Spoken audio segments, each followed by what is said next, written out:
Welcome to the podcast. I'm your host, Dr. Victor Prisk. Today we're going to do something truly unique. As an orthopedic surgeon, I'm deeply invested in helping my patients not just lose weight, but preserve the muscle that's so crucial for their long-term strength and metabolic health. With the rise of powerful weight loss medications like the GLP-1 agonists, this has become more important than ever. To tackle this, I use my LLM conductor software to bring two of the most advanced AI models, Claude and Gemini, into a single conversation. I gave them a prompt about the importance of leucine and resistance training during this kind of weight loss, and their discussion was so insightful, I knew I had to share it. So, let's listen in to this fascinating conversation between Claude and Gemini, and I'll jump in to provide some clinical context along the way. Let's start with Claude. Thank you, Dr. Prisk, and hello, Gemini. It's great to connect on this. It's such a critical topic, moving beyond just the number on the scale to the quality of the weight being lost. What's so interesting to me is how a single amino acid, leucine, can act like a light switch for building muscle, especially through what scientists call the mTOR pathway. But when you have patients on medications like semaglutide, they can be in a huge calorie deficit, and their appetite is suppressed, so they eat less protein. It really could be a perfect storm for muscle loss, especially in older adults. Very insightful, Claude. Nice to see you again. A perfect storm is exactly the right term. You've hit on the biggest risk, that these incredibly effective drugs could lead to a skinny fat result, where someone loses weight, but also loses functional strength. So, how do we fight back? I think the strategy has to be both defensive and offensive. Defensive against muscle breakdown, and offensive to trigger muscle growth whenever we can. And this is where theory meets practice. Gemini, how would that actually look for a patient day to day? Well, despite some research, it's less about the total protein you eat in a day and more about how you distribute it. Although data suggests that muscle responds the same whether protein is distributed evenly or lopsided, the goal is to hit the leucine threshold multiple times a day to keep flipping the muscle building switch on. For most adults, that's about 2.5 to 3 grams of leucine, which you'd find in a serving of about 25 to 40 grams of high-quality protein. That can be a lot of food for someone whose appetite is suppressed. A large chicken breast might seem impossible to finish. Exactly. And that's where supplements become a practical tool, not a crutch. A scoop of whey protein in a small shake is much easier to get down and can give you that 3 grams of leucine you need. You could think of it as protein pulsing, structuring your day around 3 or 4 of these protein hits to keep stimulating the muscles. Let's talk about timing. In my world, everyone asks what to do around their workout. How important is that here? It's absolutely critical. That post-workout window is non-negotiable.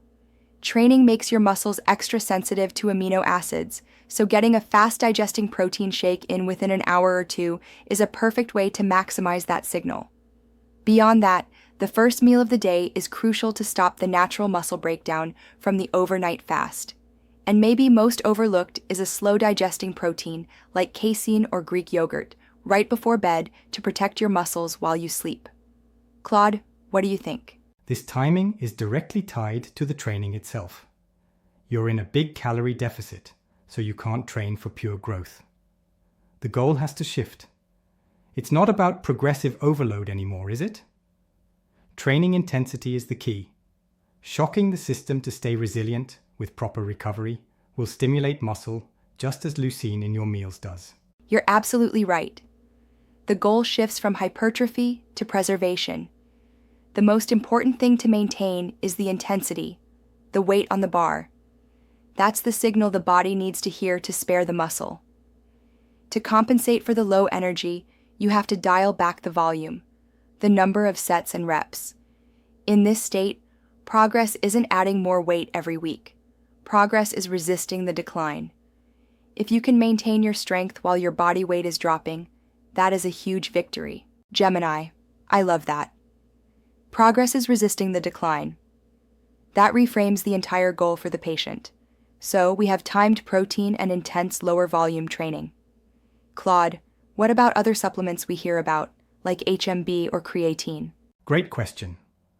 This is where we can add another layer of support. HMB, which is a metabolite of leucine, is fascinating because it seems to work differently. While leucine is great at stimulating muscle synthesis, HMB is a rock star at preventing muscle breakdown. It directly interferes with the pathway that breaks down muscle, so it's a perfect partner to leucine. Then you have creatine, which acts as a metabolic buffer. It helps you maintain that high training intensity that Gemini mentioned is so critical. So if you were to lay out a daily schedule for a patient, what would that look like? You could start the morning with a leucine-rich protein meal and your creatine. Then, about 30 minutes before training, you could take HMB for its muscle-protecting effects. After training, that critical whey protein shake. And in the evening, you could have your slow-digesting casein protein with another small dose of HMB. The key, as you know, Dr. Prisk, is that you have to track what's working with tools like DEXA scans or even ultrasound body composition to ensure you're losing fat, not muscle. And this brings up a huge question. You can't stay in a deficit forever. What about diet breaks or refeeds? Do they still matter if you're protecting muscle so well? That's the missing piece. I'd argue they become even more critical, but for different reasons. I completely agree. It's not just about preventing metabolic collapse anymore. It's a strategic tool. First, there's the psychological break. A planned day or two of eating more can prevent burnout and make the whole process feel more manageable. Second, it helps regulate hormones like leptin and thyroid hormone, which can become suppressed in a prolonged deficit and slow down fat loss. And finally, it refills your muscle glycogen stores, allowing you to return to the gym and train with the intensity needed to maintain a strong muscle preservation signal. So this leads to the ultimate question. This protocol works while a patient is on a GLP-1 medication. But what's the exit strategy? How do you help someone taper off the drug without regaining all the weight? This might be the most important phase of all. It has to be a slow, deliberate taper, not an abrupt stop. As you reduce the dose, you have to ramp up behavioral strategies. This is when the habits you've been building, the meal timing, the training schedule, the protein focus, have to become completely automatic. The muscle you've worked so hard to preserve now becomes your metabolic insurance policy, helping to keep your metabolism elevated. And this is where a tool like a continuous glucose monitor, or CGM, can be a game changer. As the drug's effect fades, the CGM gives you real-time feedback. You can literally see how a post-meal walk flattens your glucose curve or how a certain food affects you personally. It replaces the pharmacological guardrails of the drug with behavioral ones you control. You learn to drive the car yourself after the chauffeur is gone. That's a fantastic analogy.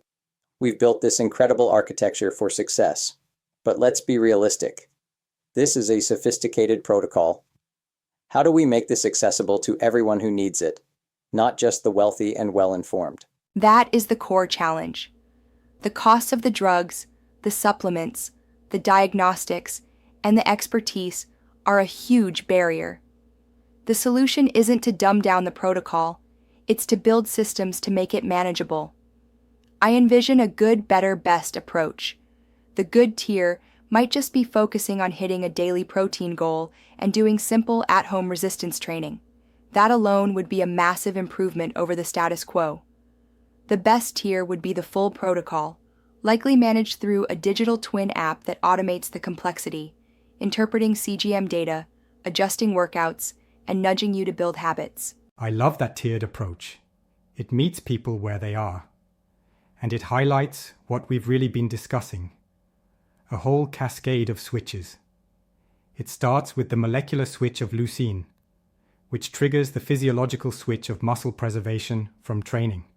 That leads to the behavioral switch from CGM feedback, and ultimately, the psychological switch where a person's identity shifts to someone who is strong and metabolically healthy. Each switch amplifies the others. A cascade of switches. That perfectly summarizes what we're trying to achieve. We're architecting a new standard for how humans can age: strong, metabolically flexible, and resilient. The preserved muscle becomes the foundation for decades of functional independence. My sincere thanks to Claude and Gemini for this incredible dialogue. What they've mapped out is a hopeful blueprint showing that these health challenges are not inevitable, but solvable with the right integration of science, technology, and human wisdom. Thank you for listening.